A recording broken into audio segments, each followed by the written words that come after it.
One question I get asked in pretty much every single minimalist packing video I post is, what about deodorant? So let's talk about it. I personally do not use deodorant, and it's not because I can't fit it in my bag. I also don't use it at home. And when I say deodorant, I mean deodorant and antiperspirant. I'm going to use them interchangeably. One of them, deodorant, prevents the smell. Antiperspirant prevents you from sweating in the first place. And of course I do sweat. That's why in summer I prefer to wear tops instead of t-shirts. So for one, I sweat less. For another, you can't see the sweat stains. And I've asked a lot of good friends about it, and they all assured me I do not smell even without using deodorant. So let's talk about body odor and where it comes from.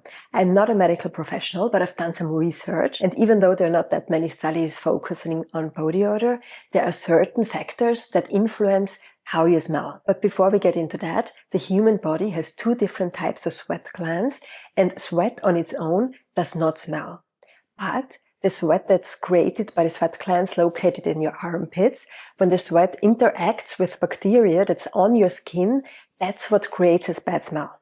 But this smell is heavily influenced by certain factors. And now I want to talk about what influences the smell. First up, gender. Statistically speaking, men tend to have a stronger body odor than women. Then you're also likely to have less body odor if you shave your armpits, because then there's less bacteria on your skin.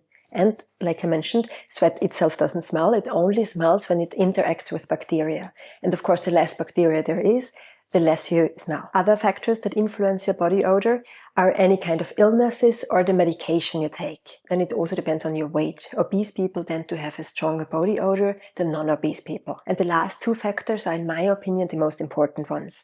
So for one, your hormone level.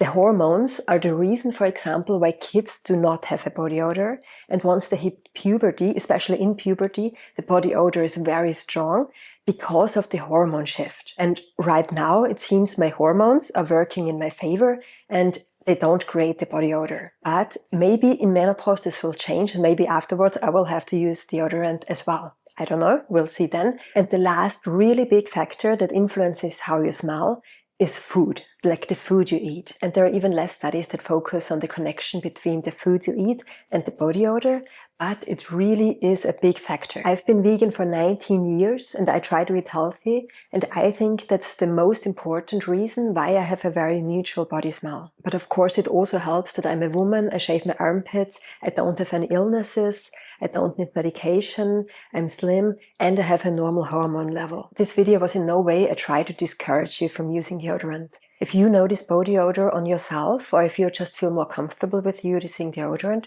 you should definitely use it. With this video, I just wanted to show you that it's also okay if you don't need it, because sometimes it feels like people just use deodorant because they feel like they should, even though they might not even need it. So it's about to destigmatize not using deodorant. So next time you hear about someone who doesn't use deodorant, don't automatically assume they stink. Those are my thoughts about it. Let me know in the comments what you think, and thanks for watching. Bye.